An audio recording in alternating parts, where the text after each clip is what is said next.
Happy Friday. Hey, how's everybody doing today? It is Friday afternoon and I'm coming at you live from Eugene, Oregon, and my name is Heidi Papoff. Welcome replay viewers.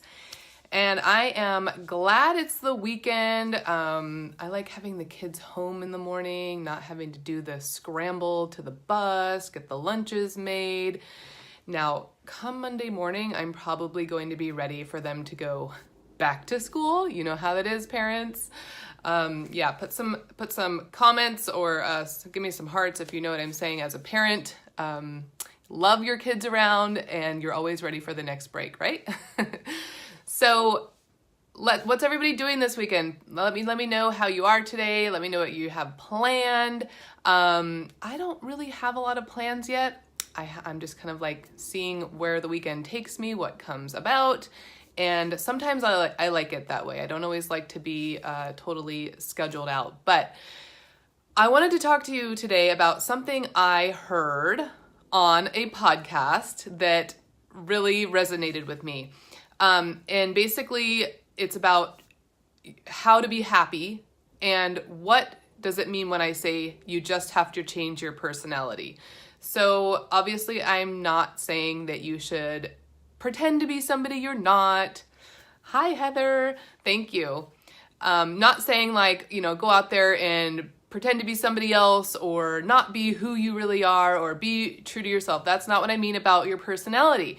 The way it was explained in this podcast, which I thought was really interesting and profound, is your personality is simply a culmination of how you think, act, and feel.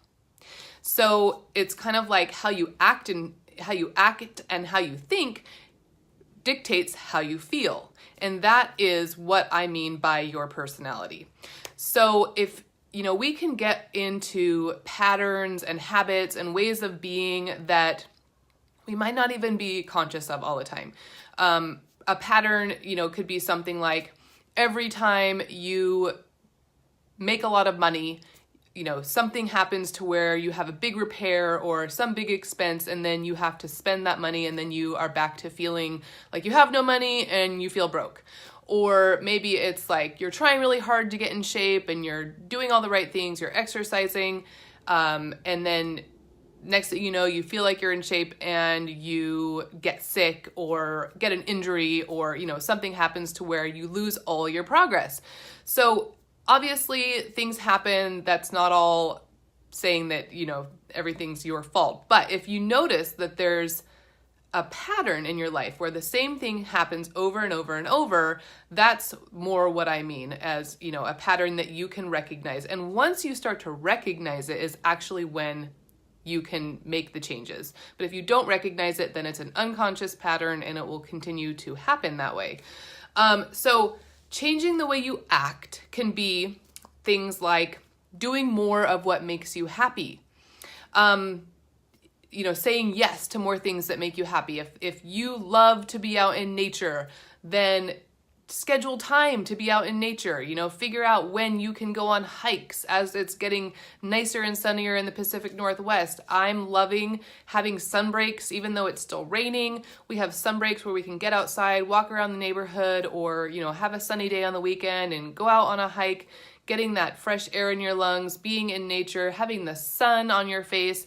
All of those things can make you feel more happy if you are somebody who likes nature. But whatever it is that makes you happy, whether it's seeing live music or hanging out with friends or whatever it is, figure out how to work that into your schedule and be intentional about it and realize that it's okay to make time for you. It's okay and healthy to make yourself a priority. And all of those things are going to lead to you feeling more happy. And then how you think. This is a big one. I think probably this is one of the biggest ones. How you think has a huge impact on how you feel and then, of course, how you act. So if you look at life as, you kind of always look at it from the negative point of view, you feel like you have to do things or things that happen in life are an obligation or, there's always somebody who's making you mad or upset. That's kind of an ingrained pattern or habit of being sort of a negative thinker. I've talked about this before, but even the way we word things, even the way we speak about our lives, like, I have to go to work today, or I can't do that because I have to, whatever, I have to drive across town for blank.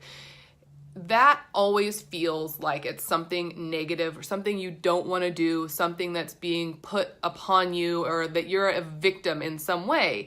And when you speak that way, not only are you going to feel that way, but I believe in the law of attraction, and when you feel a certain way all of the time, you only attract more of that. Whatever level of, state of mind and state of emotional being you're in is what you're going to then attract more of, because like attracts like. So saying things like, I get to do the dishes, I get to make dinner tonight, I get to do the laundry, even if, it sounds cheesy and it seems like, I would never actually talk that way. If you just try it, it actually feels so much better. Try saying, I have to do my laundry, and then say, I get to do my laundry. Because one of them shows that you are grateful for the fact that you have clothes. You're grateful for the fact that you have a washer and dryer, electricity, running water. All of these things are actually part of what makes you privileged and lucky and fortunate. So when we say we have to do things, it's showing zero gratitude.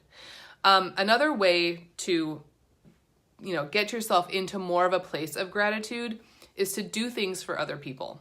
The quickest way to feel gratitude is when you can find out how to help others and then do it.